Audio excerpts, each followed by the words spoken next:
Okay, so I am currently traveling on Amtrak coming from the West Coast. And so far, it's been a pretty smooth ride. And I would at this point recommend Amtrak because it's economical and the seating is pretty good on here. It's plenty of space to kick back and relax and just see the world. Whatever it is that you can see at that point, that focal point. But I do like it.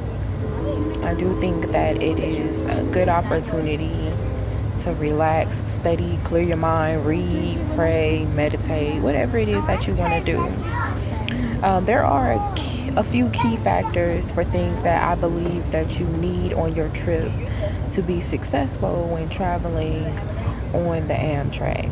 So I'm going to give those few things to you right now. Headphones.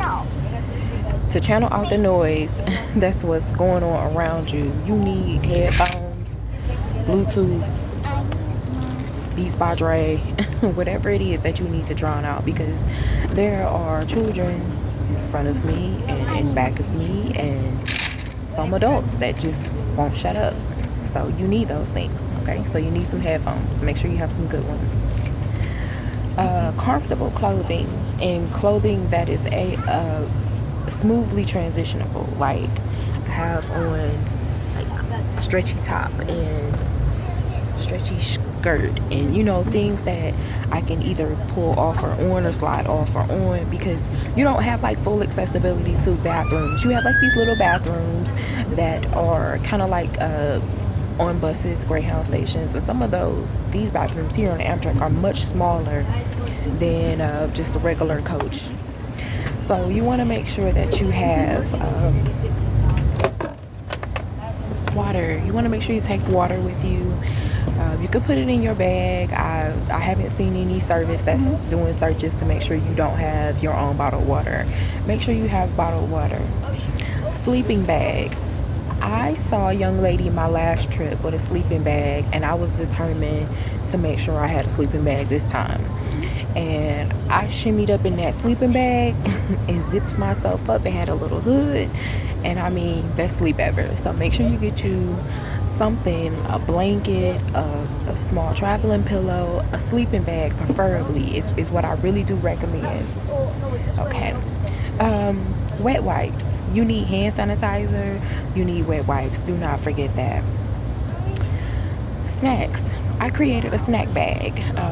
I don't feel like pulling it out of my bag. I'm sorry, but it is a nice size Ziploc bag. It's a hefty Ziploc bag, and in that bag I have oatmeal.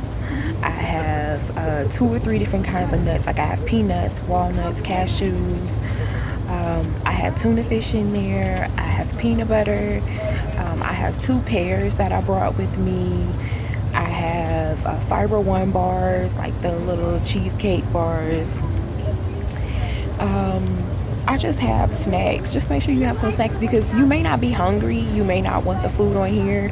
It can be expensive. I remember I posted some pictures before where I had a veggie burger, and I think like one of those little small margaritas that I never even drank. That was $6. And after getting like a sandwich, a juice, or a drink, and one more thing, it was like $18. So if you're trying to stay on an economical track for travel, that is not the way to go, is to buy things when you get here. And also, it's not healthy because all the food is prepackaged and all they're doing is putting it in a microwave for 30 seconds and that's your meal. So you don't want to just be economical, but you want to be healthy in the same sense. So that's not good. If you prepare your own food and you pack your own food, you know what's in it, so you don't have to worry about trying to, count calories, find out the salt intake, find out if it's fresh, if it's not. So take your own snacks, pack you up some snacks, and do it like that. If you are a person that is on medication, don't forget your medication. Don't forget your time changes. Make sure that you have a good working watch so you'll know what time it is. Because if you're traveling across borders and between West Coast and East Coast, you need to know what time it is, because it's possible for you to lose track of time. Also, make sure you have, if you can on your smartphone, make sure you have an electronic ticket that tells you where you're going, because sometimes it'll take stops and you need to know where you're going along the way. Even if it's not your stop, you need to know that you're going through that city. So the things that I like about Amtrak, apparently because I keep taking it, is that I'm not that tall. I'm under 5'5", but I think the average height for a woman is about 5'7", and I think that a woman who is 5'7" to 5'8", 5'9" may be very comfortable in this space. Now, I think any woman that might be taller than like 5'9", she'll probably need to upgrade and do like a sleeping cabin area. But since I'm pretty short, I can sit in this chair and I can kick back.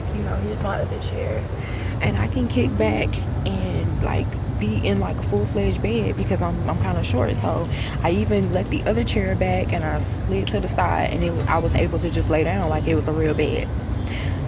There is a table here. See?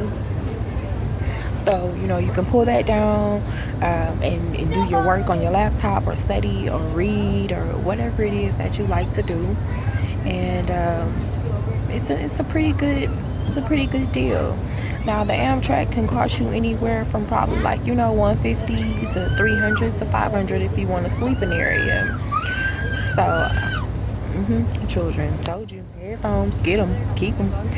So, it can be economical. Sometimes you might have to do half bus. I know that while traveling to Texas, you have to get off at a certain point. Sometimes you can get off in San Antonio, you can get off at Longview, and then you have to take a bus, for 3 to 4 hours, depending on where you're going. So it can be a relaxing trip, besides these children that are screaming uncontrollably. But other than that, everything is copacetic. I know that the people that work here, they're pretty helpful. They answer your questions, and you just have to make sure that you ask questions if you feel like, you don't know something. But for the most part, it's just like kick back, relax, and just ride and see and take pictures and remember, because this is the part of the country that you never get to see because you fly or, drive. Even if you drive, you don't take this route. So I think that it is a good opportunity, and if you are considering the Amtrak, I think that everyone should consider it, at least one travel or two. So if you have any questions, just let me know. Put them in the comments. I'll be more than glad to answer them for you. Again, this is an enjoyable trip. I didn't take this route just to be economic. I did, but I didn't. I took it because I want to see stuff, and I'm just looking at these mountains right now. It is really an enjoyable thing to see a part of the country that I couldn't even imagine. So, all right, you guys, peace out.